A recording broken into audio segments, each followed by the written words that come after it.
माननीय श्री बिहारीलाल जी विश्नोई। माननीय सभापति जी, किसान हितैषी केंद्र सरकार द्वारा लाए गए तीनों बिलों पे जो राजस्थान की सरकार संशोधन लेके आई है और जिन बातों को कह के उन बिलों का विरोध कर रही है, इस बात पे इस डिबेट में आपने बोलने का अवसर दिया, उसके लिए आपका धन्यवाद। ज़्यादा कानूनी भाषा में बात नहीं करूंगा माननीय सभापति जी।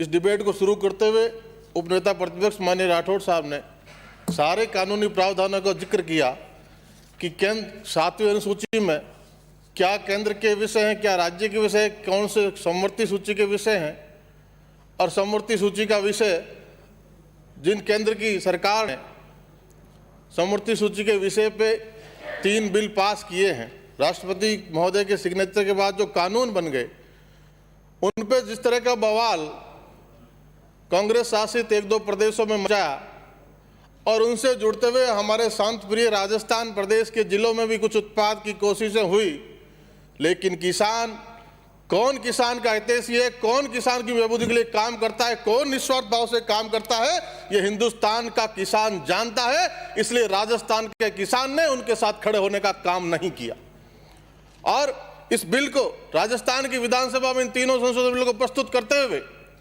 इन बिलों को जब शनिवार को आपने विशेष सत्र बुला के और इन बिलों के लिए जब शांति धारीवाल जी खड़े हुए, तभी हमें लगा कि व्यापारी का बेटा बिल पेश कर रहा है, प्रस्तावित कर रहा है, तो निश्चित तौर पे ये ट्रेड और कॉमर्स का विषय है, ना कि एग्रीकल्चर का विषय है।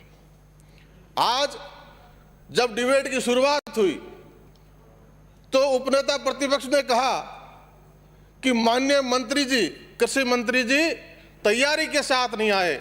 मेरा तो मानना है कि कृषि मंत्री जी ने इस बिल पेश करते हुए कैबिनेट की मीटिंग में भी निश्चित तौर पर इसका विरोध किया होगा, वरना पुरस्तापित करने की बात भी होती तो कृषि मंत्री जी करते, क्योंकि उस दिन ये सदन में उपस्थित थे। इन्होंने वेटरनरी यूनिवर्सिटी के संशोधन पे बिल पेश किया तो ये बिल भी ये पेश कर सकते थे।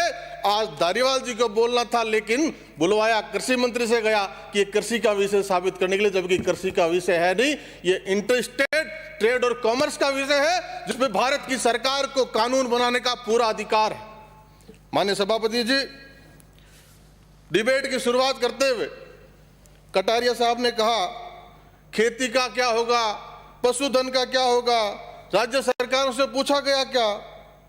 मैं पूछना चाहता हूं, मुख्यमंत्रियों की एक कमेटी ने जो सिफारिशें की और वो वैसी की वैसी अक्सर इन बिलों में है, उन मुख्यमंत्रियों की कमेटी में पंजाब के मुख्यमंत्री कैप्टन अमरिंदर सिंह जी भी थे, मध्य प्रदेश के मुख्यमंत्री, तब के मुख्यमंत्री जो महिलाओं को आइटम कहते हैं, कमलनाथ जी भी थे।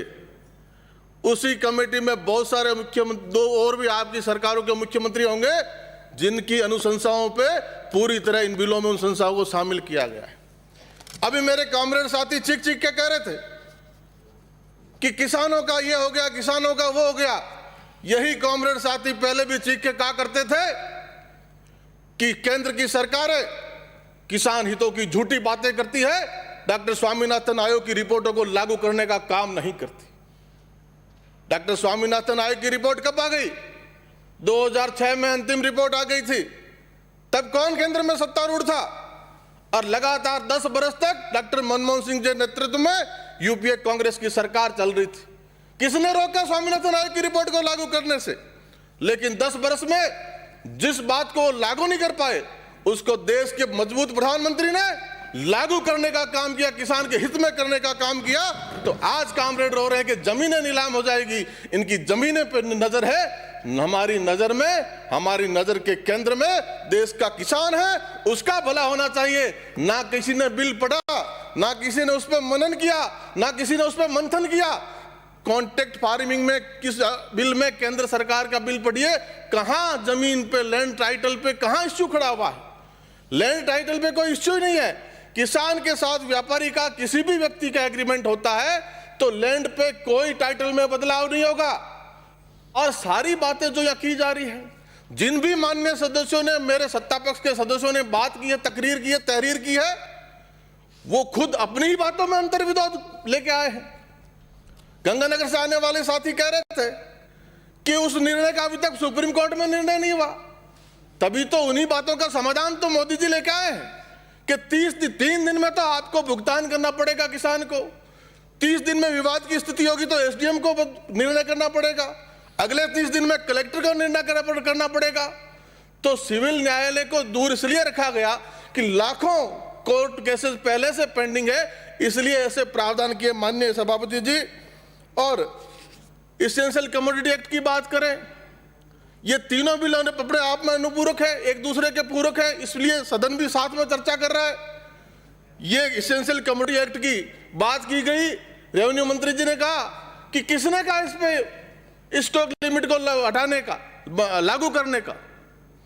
माननीय सभापति जी, आप जानते हैं व्यापारियों ने राजस्थान 15-15 दिन तक बंद रखा है, पूरे देश भर की मंडियां बंद रही है। व्यापारियों की सबसे प्रमुख मांग कोई अगर थी तो एसेंशियल कमोडिटी एक्ट में लिमिट को हटाने की मांग रही है बरसों से।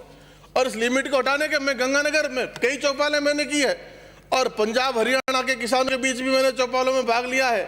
गंगानगर में व्यापारी कहता है मेरी 50,000 क्विंटल सरसों खरीदने की क्षमता है, लेकिन इस लिमिट की वजह से मैं नहीं खरीद पाता।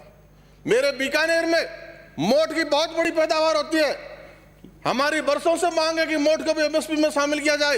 ये सदन आज इस बात को करता कि हम हमारी मोठ की फसल को एमएसपी में शामिल करने का प्रस्ताव लेके आएंगे, केंद्र को भेजेंगे तो किसान के हित के लिए बात होती। मेरे मोठ का खरीदार नहीं मिलता क्योंकि स्टॉक सीमा है। मेरा मोठ दिल्ली बिकने जाता है और दिल्ली से मेरा भुजिया बनाने वाला कारखाना और व्यापारी उसको बीकानेर लेके आता है, फिर आपको तीखा नमकीन भुजिया का स्वाद देखने को मिलता है, खाने को मिलता है। इन विसंगतियों को मिटाने का काम किसने कहा? इसमें साफ प्रावधान है कि भाई कहीं भी आपात स्थिति होगी, गृह युद्ध की स्थिति होगी, युद्ध की विभीषिका होगी, किसी भी तरह की आपदा होगी तो पुनः ये बिल इन्फोर्समेंट हो जाएगा। केंद्र में सरकार बैठी है, राज्यों में सरकार बैठी है, सरकारों का काम चल रहा है, इसलिए ऐसी परिस्थितियों में पुनः इसके नियम लागू हो जाएंगे। यह सिर्फ इसलिए किया गया है ताकि परचेजर बढ़े, व्यापारी आए, इन्वेस्टमेंट बढ़े और प्रोक्योरमेंट यूनिट ज्यादा से ज्यादा बढ़े। माननीय रेवेन्यू मंत्री जी कह रहे थे, देवीलाल जी का जिक्र किया, नेता प्रतिपक्ष पे तंज कसा कि आप जो बात कह रहे थे उसमें अहंकार झलक रहा था। माननीय मंत्री महोदय, अहंकार और स्वाभिमान में फर्क करना सीखिए। आपने, धन्यवाद देते हैं हम आपको कि आपने 55 में खातेदारी का अधिकार दिया, लेकिन उस वक्त राजेंद्र राठौड़ की जगह जो व्यक्ति बैठे थे उनको आप भूल गए। स्वर्गीय भैरव सिंह जी शेखावत जो जिस पृष्ठभूमि से आते थे, जमींदारी उन्मूलन का, उन्होंने आपके साथ खड़े होकर विरोध किया। उस पाठशाला से निकले हुए राजेंद्र राठौड़ है। तो स्वाभिमान और अहंकार में फर्क करना सीखना होगा। ताऊ देवीलाल के साथ रह के राजनीति की हो, ताऊ देवीलाल को जो मेरी नोखा की धरती से हरियाणा में गए, चंडीगढ़ गए, दिल्ली गए और बहुत बड़े किसान नेता इस देश के हुए, वो उप प्रधानमंत्री बने, कृषि मंत्री बने, समय बहुत थोड़ा था, लेकिन एक भानु प्रताप कमेटी का गठन तब के उप प्रधानमंत्री चौधरी देवीलाल जी ने किया था। कम समय रहा, अगर समय उनको पूरा मिलता तो आज जो मोदी जी ने किया है वो चौधरी देवीलाल जी करके दिखाते। और उसी भानु प्रताप कमेटी की रिपोर्टें पढ़िए, सिफारिशें पढ़िए। आज जो 3 बिल केंद्र सरकार लेकर आई है वो उसी रिपोर्ट, उसी कमेटी की सिफारिशें हैं। इसलिए माननीय मंत्री जी, कौन किसान हितैषी है, कौन नहीं है, ये किसान अच्छी तरह जानता है। जीरे की, आपके जिले की फसल, जीरा इसबगोल की बात की गई, रानीवाड़ा से आने वाले विधायक जी ने, आपने भी की। बहुत महंगी फसलें हैं। आपको ये जो कृषक उपज व्यापार वाणिज्य संवर्धन सरलीकरण विधेयक केंद्र सरकार ने पास कर दिया। आप कहते थे कौन रोक रहा है किसानों को? पंजाब में किसान जा रहे, कौन रोक रहा है? गुजरात में किसान जा रहे हैं, क्यों रोक रहा है? भाई हम तो कहते हैं, व्यापारी कहते हैं, व्यापारी की मांग जाने क्यों देते हो? आप मंडी टैक्स 3.6 कर दिया, 1% आपने कम किया पूरे राजस्थान में। आपके खिलाफ माहौल बना, मंडियों ने, व्यापारियों ने, किसानों ने हड़तालें की। आपने 1% कम किया, अभी भी 2.6% है। आप उसको 0.5% तक लाइए ना। आपका किसान, आपका व्यापारी आपके साथ है, आपकी मंडियों का मेंटेनेंस होगा। आप तर्क दे रहे हैं माननीय मंत्री जी कि कृषि उपज मंडी से सड़कें बनती है। किस गलतफहमी में हो? अनुपात उठा के देखिएगा। सड़कें अगर बनी है तो प्रधानमंत्री ग्राम सड़क योजना में उस महामानव की बड़ी सोच थी प्रधानमंत्री अटल बिहारी वाजपेयी की कि आज हर जगह खेत यानी कैसा भी रास्ता हो, कैसा भी उबड़ खाबड़ रास्ते हो, दोहरे हो, वहां चारों तरफ रपटीली काली सड़कें हैं। वो प्रधानमंत्री सड़क योजना की देन है। उसके मुकाबले कृषि मंडी से कहां सड़कें बनी? आप 0.5% तक मंडी का टैक्स कीजिए, आपका जीरा इसबगोल गुजरात नहीं जाएगा, आपकी जीएसटी का बचाव होगा, आपको सरकार को करोड़ों रुपए का फायदा होगा।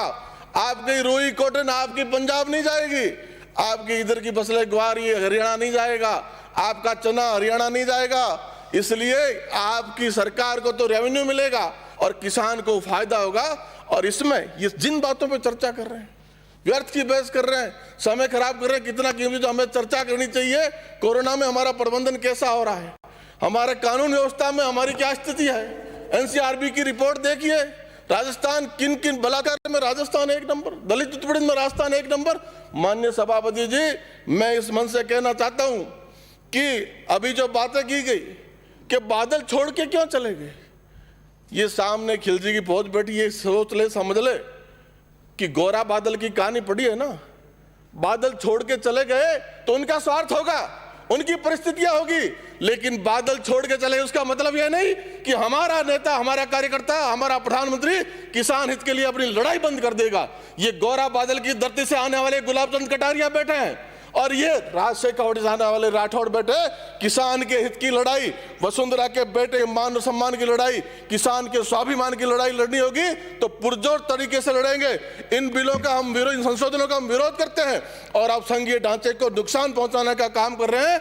आपको इन बिलों को वापस लिया जाए, 6 महीने के लिए जनमत जाने के लिए भेजा जाए। ये दोनों बिल तीनों दिन पे आए हैं, ये वैकल्पिक व्यवस्था है, ये किसान की इच्छा पर है।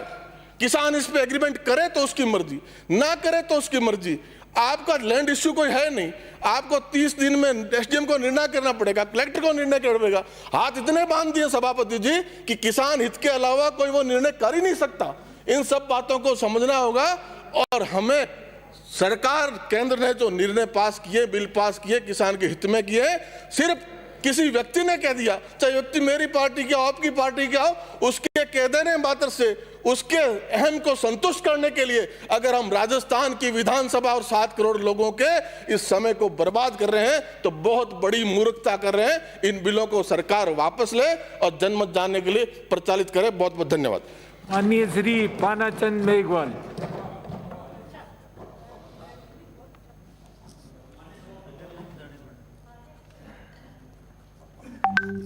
आज राजस्थान विधानसभा में केंद्र सरकार द्वारा पारित जो 3 विधेयक हैं उनमें संशोधन के लिए सुबह से जो डिबेट चल रही है, चाहे सत्ता पक्ष के हो या विपक्ष के हो, जिस प्रकार से